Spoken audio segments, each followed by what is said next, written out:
For this experiment, I used 2 London broils. They're both just under 2 pounds. So what I'm going to do is, and this is just to, you know, see if we can get some nice tender juicy meat out of a pretty lean piece of meat. A London broil, usually pretty lean. You usually slice it real thin and it's tender enough to eat. But what I'm going to do is I'm going to take one of these injectors and I'm going to inject some liquid gold into it, otherwise known as tallow, beef tallow. This particular tallow is brisket tallow.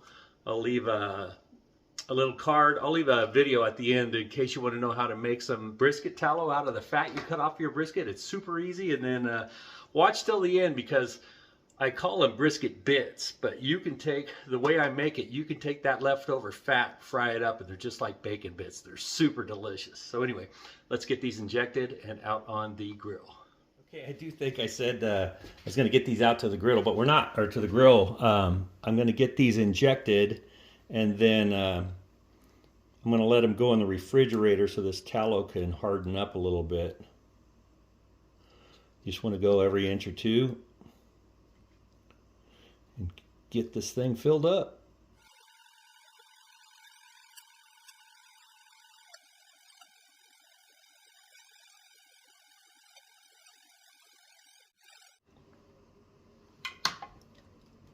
Okay, so these London broils were cold, so you can see some of the fat already solidifying on the top. You can see as some of them were squirting right back out at me, so be careful when you do this. It might make a little bit of a mess. So anyway, basically I'm just putting fat back, or putting fat into this lean meat so that it will, when it cooks, it'll have more fat in there to make it tender and juicy. All right, so I'm going to refrigerate these for, I don't know, 2 or 3 hours, and then we'll get them out on the pellet grill. All right, before I put them in the fridge, I am going to put this Killer Hogs Texas brisket rub on these. Let them kind of dry brine a little bit in the fridge while we're waiting. I'm going to go a little thick on it.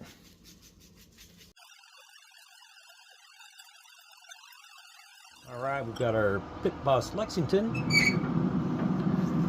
And for this experiment, so I've got my beef tallow injected London broil, the one with the meat stick 4X on the end. We're gonna smoke that one up for pulled beef, and for the London broil for sliced, I've got the Chef X, meat stick Chef X in there. It's the mini, and we're gonna bring this one up to 135. We're gonna bring this one up. We're gonna do it like a brisket for pulled beef. So we're gonna bring it up to like 160, 165, and then I'll wrap it and go to 205, maybe 210. All right, so I'll see you in a while. My Meat Stick Chef X Mini is telling me that's this one here, that I am 135 degrees internal, and that's the one I was cooking for slices. So I'm going to take this off and get it wrapped up in foil. And we're going to let it rest for about 30 minutes, and I'll cut into it. This one, I'll move it over a little bit. This one we're going to let it go to 160 and then wrap it and take it up so we can make pulled beef. I'll be back in a minute. Meat Stick 4X showing me that this one is at 160, so we're going to take it off and get it wrapped up. Look at the color on that. Nice.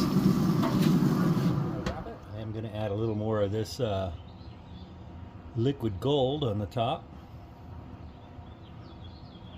Okay, I'm going to wrap this up and we'll get it back in the pellet grill for however long it takes to reach an internal temperature of at least 205. And I got to get my meat stick. I'm going to leave it in place when I need it to stick out. All right. Hopefully that'll continue with the proper reading. All right, let's get this back in the pellet grill. We're gonna let that run until it hits temp. All right, so I got busy. This thing's been resting probably over an hour. Look at that. This is for my sliced beef. Oh yeah. Let's get those juices back on there, right? Do have a nice bark on there. Let's just see what it looks like in the middle.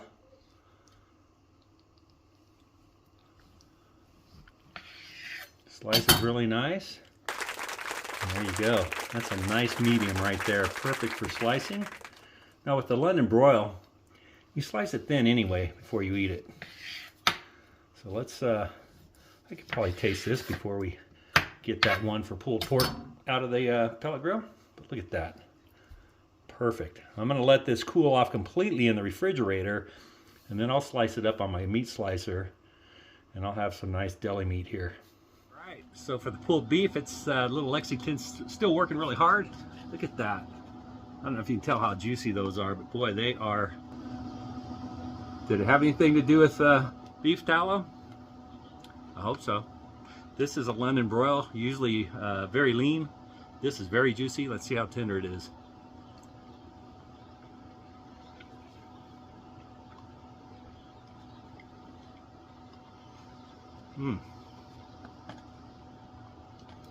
So this is cooked to 135 and let it rest. I rested for quite a while. But even after resting for a long time, it is still juicy. I don't guess it's going to drip off of there, but it's still really juicy, and it is very tender. So this is, you know, whether the beef tallow helped or not, just at a medium rare, it's tender.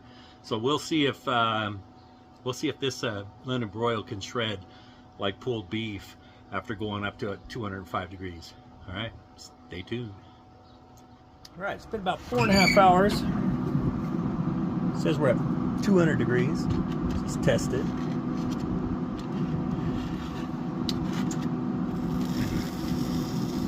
Well, that's gonna have to go a little while. This thing has been leaking, but that's okay. We'll be back. It's been 5.5 hours. It's time to get this guy off of here. Pimping over 200, almost 204. Now I'm going to let it rest for at least an hour, maybe a little more. All right, this has been resting a couple of hours. A big test. Can we make pulled beef out of a London broil?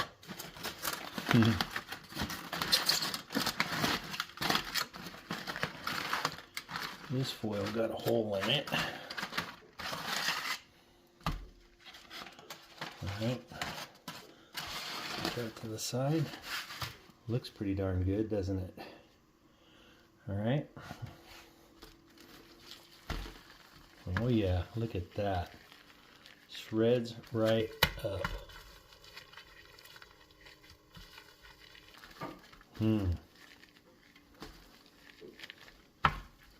Very, very tender.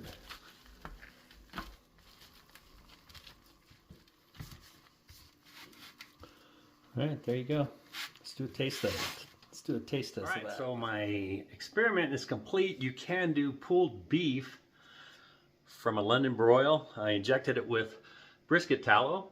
I did the slices, already did the taste test. That was very nice and tender. It's in the refrigerator. Once it's cold, I'm gonna slice it up deli thin. And let's just give this a taste. Got to get some of the bark on there, right?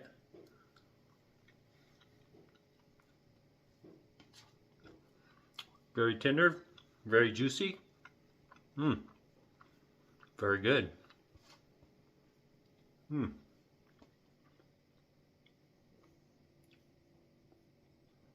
Pulled beef from a London broil. Who knew? Okay, I don't know if the tallow made a difference or not, but it definitely is juicy and tender. I've never tried doing pulled beef with a London broil before. So it did take 5.5 hours. I got it up to about 203, probed it, and probed tender, let it rest for a couple hours. Good stuff. Now I could make myself some pulled beef sandwiches. All right, well, thanks for watching. I hope you come back, see what else I come up with. Always trying to think outside the box. So anyway, pulled beef from a London broil, injected with brisket tallow. So good. Thanks for watching, and have a great day.